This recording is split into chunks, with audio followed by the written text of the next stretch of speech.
दोस्तों नमस्कार। हाल ही में हुए लोकसभा चुनाव में उत्तर प्रदेश के काफी विधायक अब सांसद बन चुके हैं। इसीलिए अब उनकी विधानसभा सीट खाली हो चुकी है, जिस पर अब उपचुनाव होना है। चुनाव आयोग 6 महीने के अंदर इन सीटों पर उपचुनाव करवाएगा। दोस्तों आज की इस वीडियो में हम उत्तर प्रदेश के 10 विधानसभा सीटों का ओपिनियन बताने जा रहे हैं, जिसमें फूलपुर, मझवा, मीरापुर, मिल्कीपुर, करहाल, गाजियाबाद, कटहरी, खैर, शीशमऊ और कुंदर की विधानसभा सीट शामिल है। दोस्तों आपसे निवेदन है कि अगर आप हमारे चैनल पर नए हैं तो हमारे इस वीडियो को लाइक और चैनल को सब्सक्राइब जरूर कीजिएगा और कमेंट में ये जरूर बताना कि इन 10 विधानसभा सीटों पर कौन सी पार्टी बढ़त बनाएगा। साथियों, जिन 10 सीटों पर उपचुनाव होना है उनमें 2022 के विधानसभा चुनाव में समाजवादी पार्टी को 5 तो भारतीय जनता पार्टी को 3 तो वहीं आरएलडी और निषाद पार्टी ने एक सीट पर जीत मिली थी। पहले नंबर पर हम करहाल विधानसभा की बात करेंगे। करहाल विधानसभा की बात करें तो ये मैनपुरी लोकसभा के अंतर्गत आती है और करहाल से समाजवादी पार्टी प्रमुख अखिलेश यादव विधायक निर्वाचित हुए थे। यहाँ से सपा अध्यक्ष ने एक तरफा जीत हासिल की थी और यह सीट समाजवादी पार्टी की सबसे सुरक्षित सीटों में से एक है। इसी वजह से यहाँ से भारतीय जनता पार्टी का जीतना लगभग बहुत कठिन है। इसके अलावा दूसरे नंबर पर अयोध्या की मिल्कीपुर विधानसभा पर समाजवादी पार्टी के अवधेश वर्मा विधायक थे, जो अब अयोध्या के सांसद बन चुके हैं। अयोध्या में राम मंदिर के नाम पर भारतीय जनता पार्टी ने 2024 का लोकसभा चुनाव लड़ा। बीजेपी को जहां से सबसे ज्यादा उम्मीद थी जीतने की, वहां से ही भारतीय जनता पार्टी के प्रत्याशी हार गए।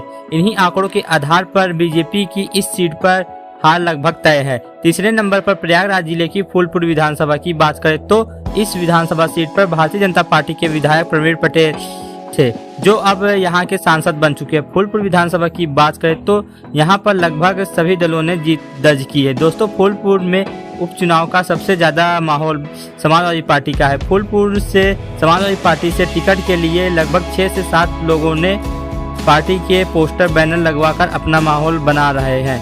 अगर अखिलेश यादव ने यहां से पटेल प्रत्याशी उतार दिया तो यहां से समाजवादी पार्टी की जीत लगभग तय है, क्योंकि यहां ये सीट पटेल बाहुल विधानसभा सीट है। चौथे नंबर पर अंबेडकर नगर की कटहरी विधानसभा सीट है।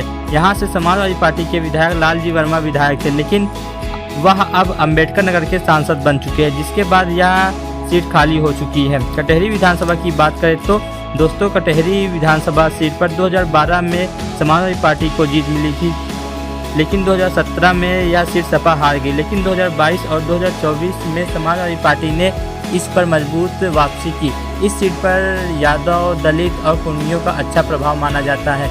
यहाँ के सांसद लालजी वर्मा भी कुर्मी समाज से आते हैं। 5वें नंबर पर संभल लोकसभा सीट से समाजवादी पार्टी विधायक जियाउल उर रहमान वर्ग के 10% के अंतर से जीत हासिल करने के बाद यह सीट खाली हो गई है। यह सपा की बहुत मजबूत सीट है। समाजवादी पार्टी यहां से 2012, 2017 और 2022 में जीती।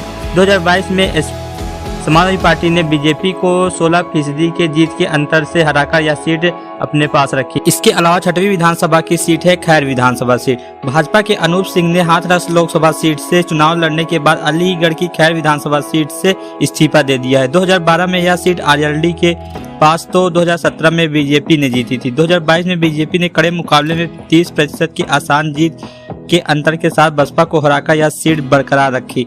यह सीट बीजेपी की मजबूत सीट है। इसमें जाट, ब्राह्मण और दलित मुसलमानों का अच्छा प्रभाव है। इसके अलावा 7वीं विधानसभा की सीट है शीशमऊ विधानसभा सीट से सपा विधायक इरफान सोलंकी के दोषी साबित होने के बाद यह सीट खाली हो गई। यहाँ से समाजवादी पार्टी बहुत ही मजबूत है, क्योंकि पिछले 3 चुनाव में सपा ने यहां से लगातार जीत हासिल की।